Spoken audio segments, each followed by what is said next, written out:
Welcome to the Customer Success Playbook, where we bring you insights, inspirations, and expertise to elevate your customer success game.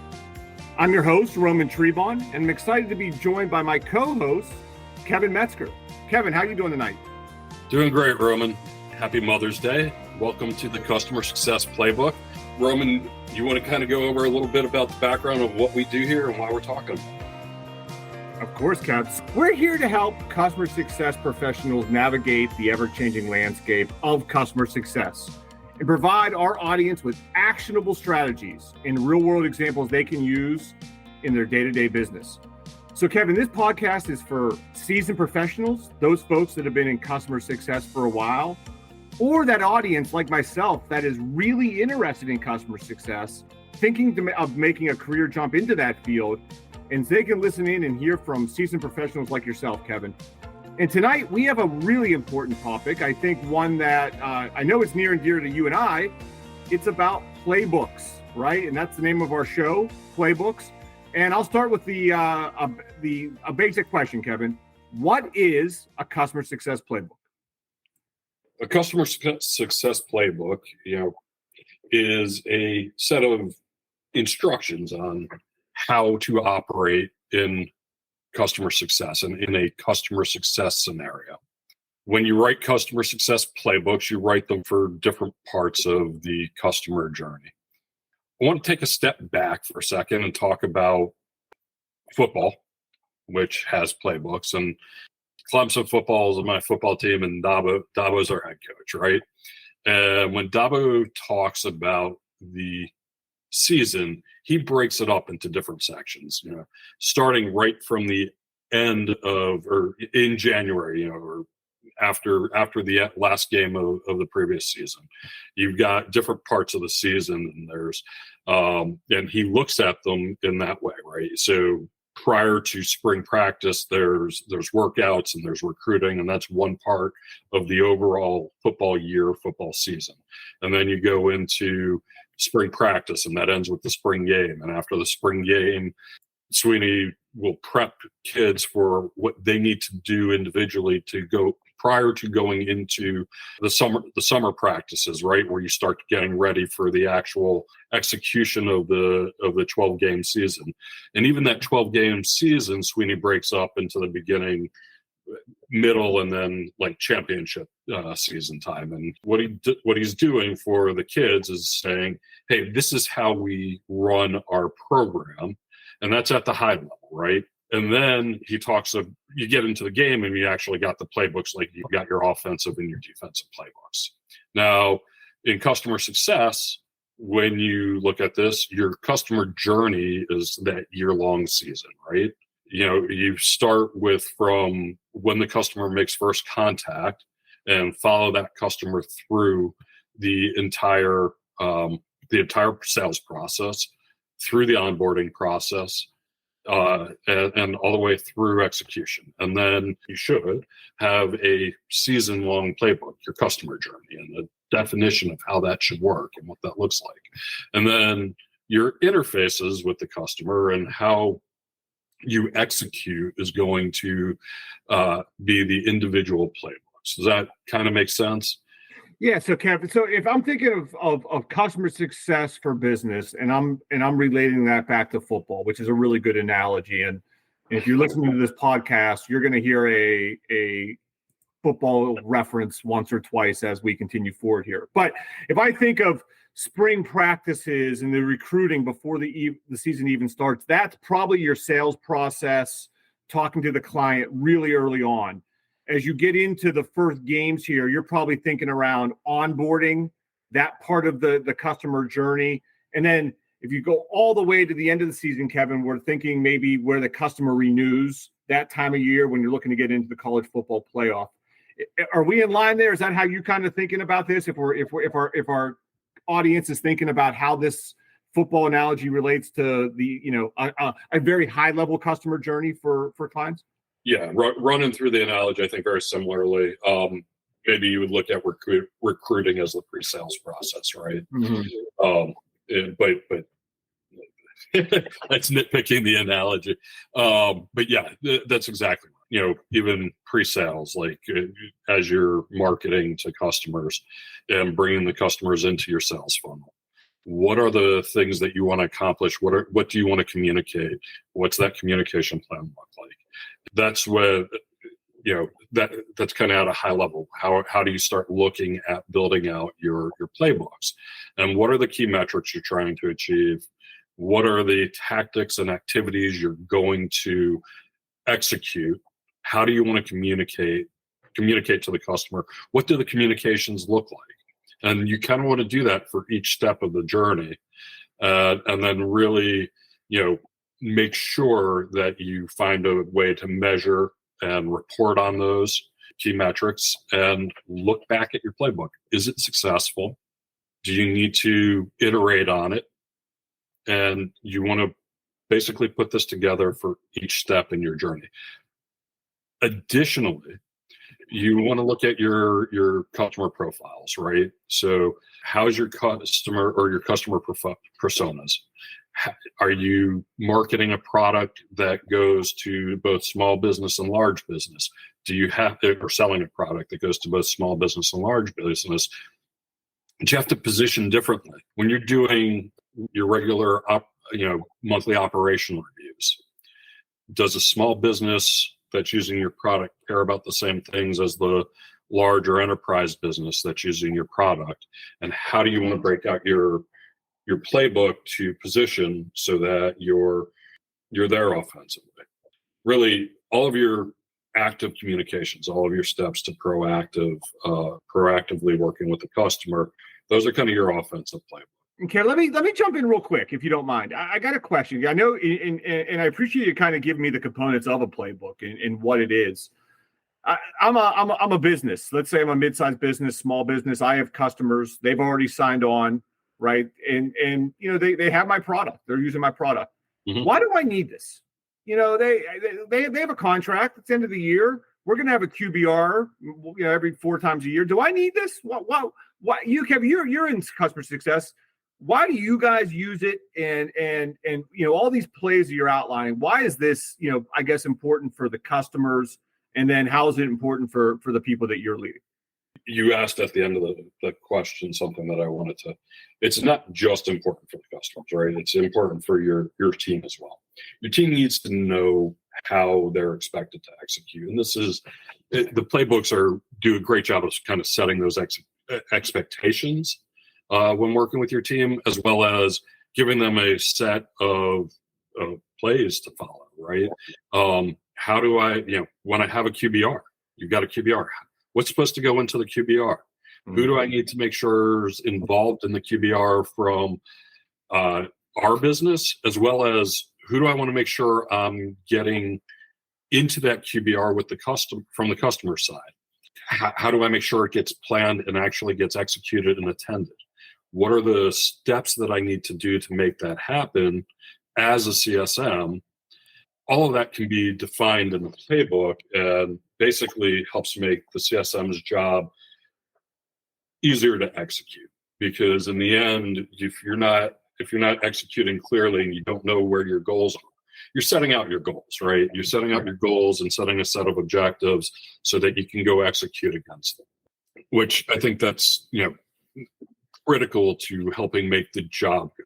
But then secondly, you're looking at what your goals and objectives are. So you're going to have a QBR, you've got a contract right now. What's your objective at the end of the year? And let's assume it's a 1-year contract. Your objective is to do what? At the QBR? Not at the QBR, but by the end of the year. What's your objective with the customer? Oh, I want my customer to be renewed. I want them to happy. I want them to buy more products and services. Okay. So how are you executing to get there? If you're having a QBR, if you're not adding value to the customer, where the customer wants to go, you want to get your customers' goals and objectives. You want them to be achieving on their goals and objectives. Are you measuring against their goals and objectives, or are you measuring against your own company's goals and objectives? Yeah. It sounds like, Kev, you may have to change some of the metrics you track as you build these playbooks out, right? Maybe instead of these internal KPIs or key performance indicators, it sounds like if you're not lockstep with what matters to your client, that you're going to be measuring the wrong things to even find out if these playbooks are successful. Is that what you've seen? It is. I think in the end, you bring a product in and you're working with your customer, right? And then there's the foundational stuff, and you got to get through the foundational stuff. Your product's got to work. It's got to be proactive in helping you know about when you have issues. And I think maybe Roman in our next podcast, I believe we've kind of got a proactive discussion coming up, proactivity discussion coming up. But to the point you were just making, it's not just about being proactive in how you execute and making sure that your product is meeting the expectations of the customer, but you're got to look and by the way, if you've designed your playbooks well, you'll have a way of having the discussion to say, hey, customer, what are your goals and objectives? How do I help you be more successful? How do I provide you measurements that show you're being successful or show we're not being successful so that we can look at what we're doing and figure out how to make it better? Like, how do we get you there? You're not always going to hit the customer's goals right away. Products are built to kind of, all products are built right as this is how it works. Well, every customer, every business operates differently.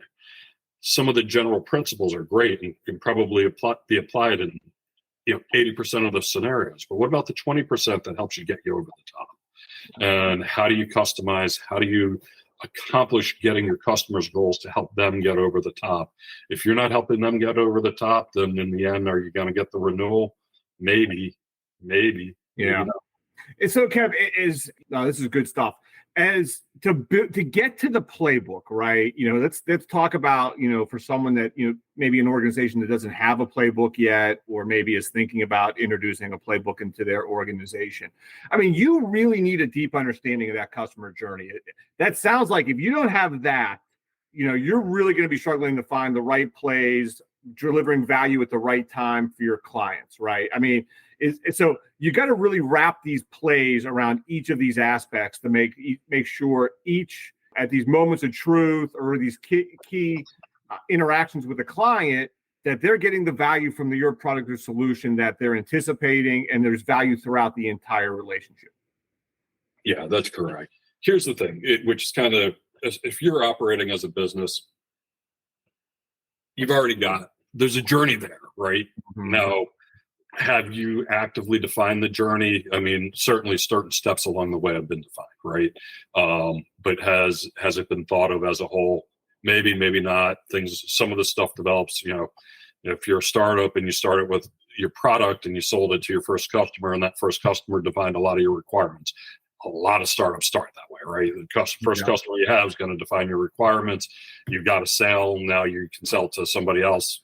You got new requirements coming in. Your customer journey sort of develops along the way. It's there already. So now you got to go back and take a look at it and say, okay, how are we executing it? Like, if you've gotten to this point, right, you've gotten some critical mass, you've gotten funding, and you're now at a growth phase, and you've gotten to the point where maybe you're able to invest in a customer success team.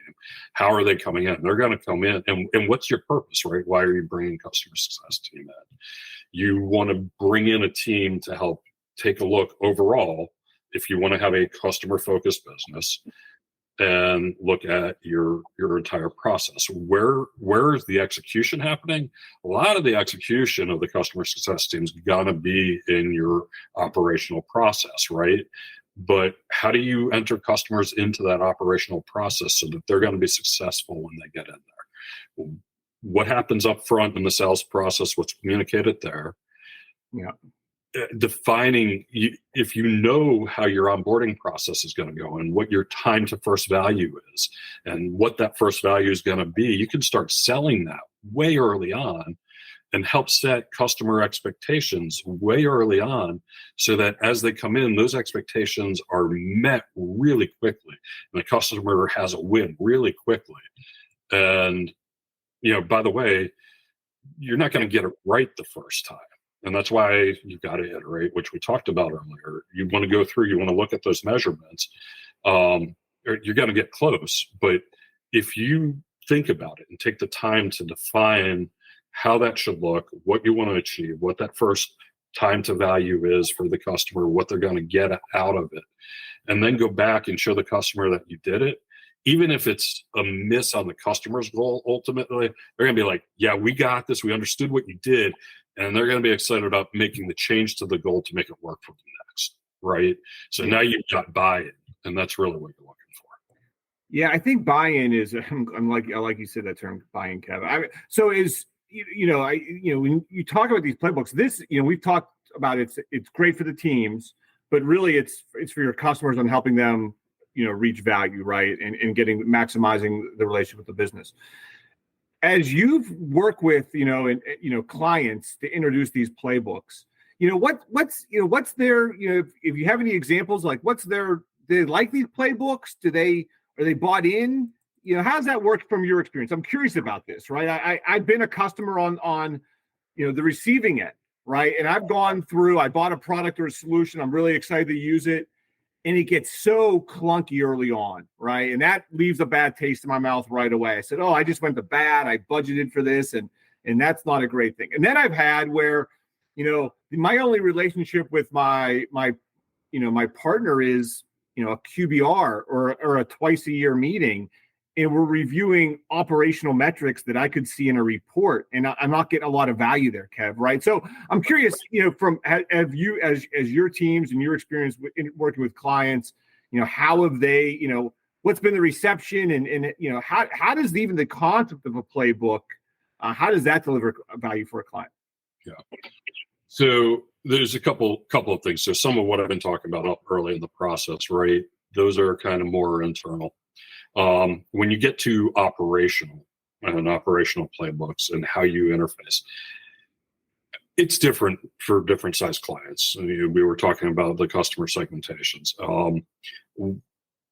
With enterprise clients, a lot of the time they require to understand what the operational playbooks look like.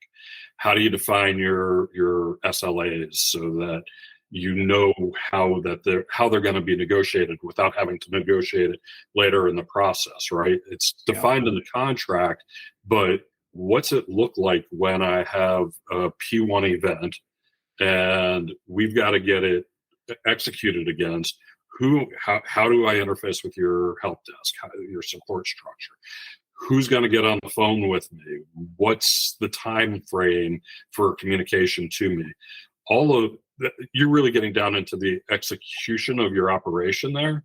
But that execution of your operation sets and defines expectations of how you're going to work with your customer. So enterprise customers require it almost. I mean, a lot of enterprise customers will require that level of operational playbook. Having an internal playbook for how your team should execute, a lot of times the customers aren't going to necessarily see that. What you see is the results of how they execute, right? So I guess I'm making a distinction because your operational playbooks you're going to have defined. It's a good idea to have general ones depending on the customer size and customer type. Having your operational playbook defined by each of those customers and customer segments and how you want to interface with them, because it kind of does dictate how the business is going to execute. But when you talk about playbooks from execution of the duties of the job and execution of how you interface, those things, I think the results you see are measured in your renewals. The results you see are measured. Do customers like having them? Well, like interfacing with consistent execution. That's what customers like doing, right?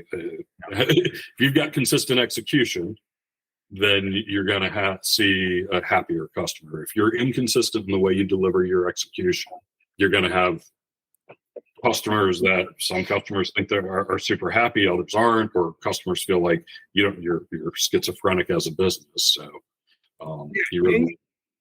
Yeah, no, Kevin, I think you've answered my question. That's helpful. I mean, and you've talked about the measurement and how important the measurement aspect of it is. And I know, obviously, if they renew, looks like maybe the playbook's working, or you're probably measuring ARR, or you're measuring, if there's been any upsell or additional products sold within the relationship, right? Yeah. But is there any and I would call those like lagging indicators, right? I mean, that could take a while before a renewal is up.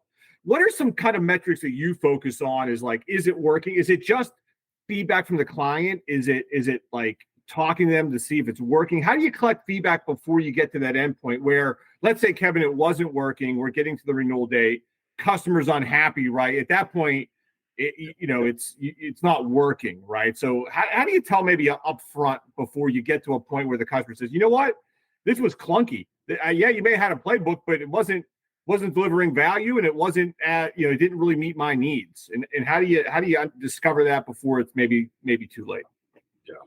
So, I mean, I think a lot of the ways that you can kind of get a sense of that is through CSAT, right? Mm-hmm. Customer sat surveys and things like that. But customer sat is a lot of times it's not a determination of renewal. So this is where, again, going back into your playbooks and looking at your measurements, what are the things you're measuring, and are you measuring it against your customers' goals? And how are you achieving that? Yeah. And I think that's where, if your customer says, "Oh yeah, we got to come up with a specific scenario to try and go." Let's say like reduce fraud. We got a client who's trying to reduce fraud. I have some sort of magical software here that helps them reduce fraud. Right. Yeah. So again, then looking at that, right? How are you showing the success of your software in reducing fraud to that customer? Yeah. When you look at it with the customer, and looking at how they're measuring it, are you able to provide measurements against that? And are you able to come up with maybe some additional ideas on how to measure against that fraud reduction, or what's happening in that environment? Ultimately, if you can make your customer look good to their customers, you're probably in pretty good shape. Yeah, for sure, right? For sure. And if your customer's saying, "Hey, this is how I'm not looking good," and you can work with your customer to help them help them achieve looking good at the level of, how do we make some changes to help you achieve your goals better? Show the changes you're making and track that. That if you can track how you've made changes along the journey to help your customer achieve their goals, and get feedback from your customer as to whether that's going well or poorly, it should be reflected in your CSATs. It should be reflected in other areas. But sometimes you're achieving those goals, but you've got a bad software interface. Mm. There are other factors that will change your CSAT. Somebody's getting divorced and just in a bad mood. It gives you that. There are factors outside of what you do that changes the results of the CSAT. And there was a study done recently that I would love to quote you the details on, but I'd have to pull them. We'll throw them in show notes. I'll see if I can find them and throw them in show notes. Yeah, great. But basically, there is not a direct correlation between CSAT scores and renewals. Mm. Actually, I think not only not a direct, but I think the statement and the study showed there is no correlation between CSAT scores and renewal rates. I don't know how there can be no correlation. But it's interesting, Kevin. I've been in customer experience for a while and have dealt with a bunch of voice of the customer and transaction surveys, relationship surveys. And I know in the B2B world, it can get really tricky, especially as you start using CSAT. And I think you got to be really careful around defining your audience, right? Like, who are you actually asking for feedback, and are you weighting that feedback? And if you think about it, let's use the fake fraud solution that we're talking about, right? I mean, you're going to have an analyst there actually using the tool day to day. There's that person. That person's probably reporting to a supervisor, And then you're getting up to like the head of fraud, that's probably one tool amongst a bunch of tools, right? And then there's someone higher than that. So, as I'm asking like, hey, how is, the Kevin and Roman fraud tool doing? Who are you asking? Are we asking the day-to-day analyst, right? What's their experience? We asking the supervisor? And again, that's where I like wrapping it around the outcomes, right? I mean, those are quantifiable, right? We know that our solutions here is going to help combat fraud. And if we can see it declining, that's to your point, that's a measurement. I can go, I can show up with any level of person in the organization and show those numbers, show the return on investment for our solution. And then, so again, to your point, I could ask a survey one day and, you got stuck in traffic and we're an hour late from, work in a meeting. And then, or the software glitched yesterday. It's been great all for, 9 months. And then yesterday was a bad day. And that's the day you're filling out the survey, right? And that could really weight it, right? So I think, I love the output, the hard metrics. To me, I always kind of gravitate towards those because, I think there's a lot of variability sometimes when you're asking for direct feedback.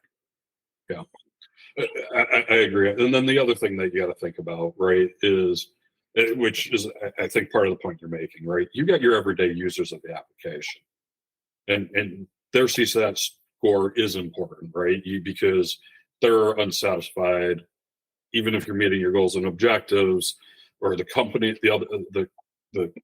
your customers' goals and objectives, but it's impossible to use your tool, you're going to end up with bad feedback that travels up. But the other thing is in the end, who's making the decision on the sale? Yeah, it's your CFO, your CIO, and your CEO, probably, right? Yeah. I mean, depending on how technical your tool is, or maybe it's your HR if you've got an HR tool. But who are the folks that are making that decision? What's driving their satisfaction? Because that's what, if they're not happy, then are you reducing costs? Are you I mean, in the end, if they're not happy, you're not going to achieve your renewal, right? So that's where you got to look at, okay, who are the, if I am looking at renewal, I need to make sure they're achieving their business objectives, and how are they selling it? How are they selling it? Who signs the check? Yeah. In the end, if that person feels like their objectives aren't being met and they're not being able to report up to their board that this tool provides a value that we need to write a check for, it's not happening. It's not happening. Yeah. So let's take a second here, Kevin. Let's kind of recap. We've covered a lot of ground here. Let's kind of recap and keep me honest here, right? So playbooks really meant to kind of help customers achieve their desired outcomes, right? They're going to be unique by company. And they're going to have to be, even sounds like, unique by product and segments as well, right? You've mentioned segments a few times, right? So these aren't we're not using a generic playbook. I guess, going back to your Dabo analogy, if I gave him a lacrosse playbook, that's probably not going to cut it, right? I mean, you got to have a playbook that's tailored for the outcomes that you're trying to achieve.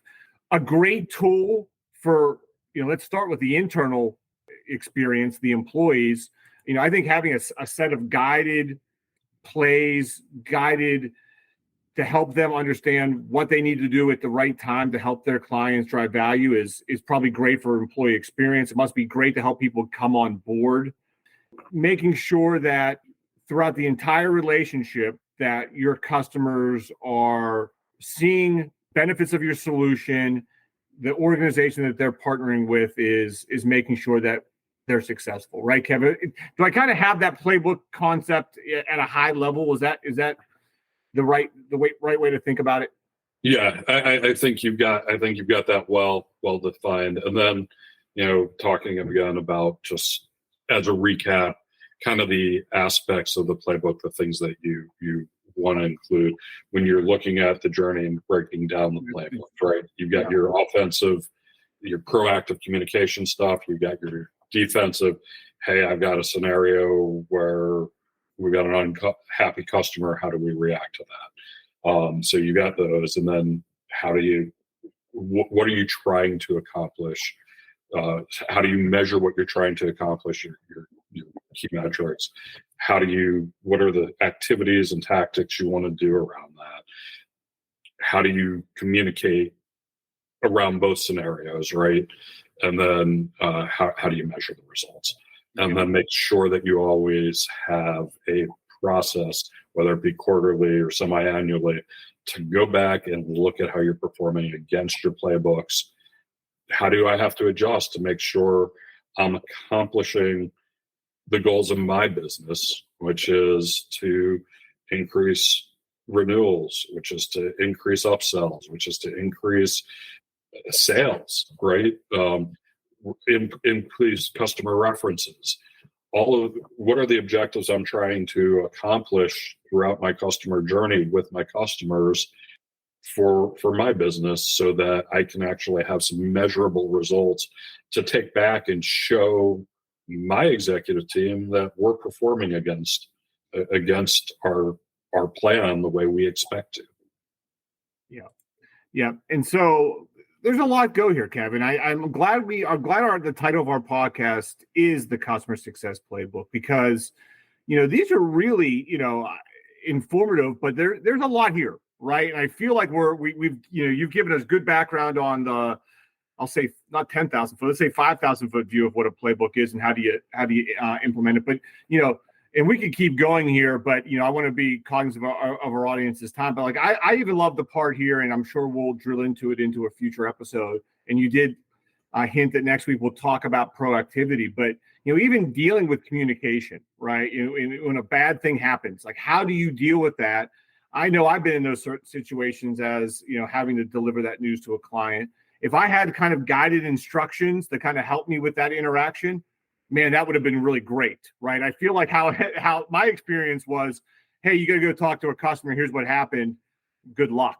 And I also, I'm sure what happened is I delivered that message to my, my clients, others delivered to their clients, and they were all different, right? And one thing I love here, and we didn't probably talk about as much, is it eliminates variability, right? When you have everyone's following the same plays and the same playbooks, it's that consistent experience from that customer, that brand that you're working with.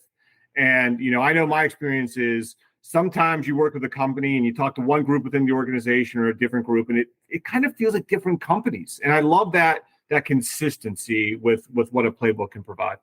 Yeah. You don't want that schizophrenic experience. No, I don't want that. No. I definitely don't want that schizophrenic experience by any means. So, Kevin, as we wrap up this discussion on playbooks today, anything else that you want to kind of highlight or touch on that we didn't cover? And one of our objectives going forward is to start talking to guests, and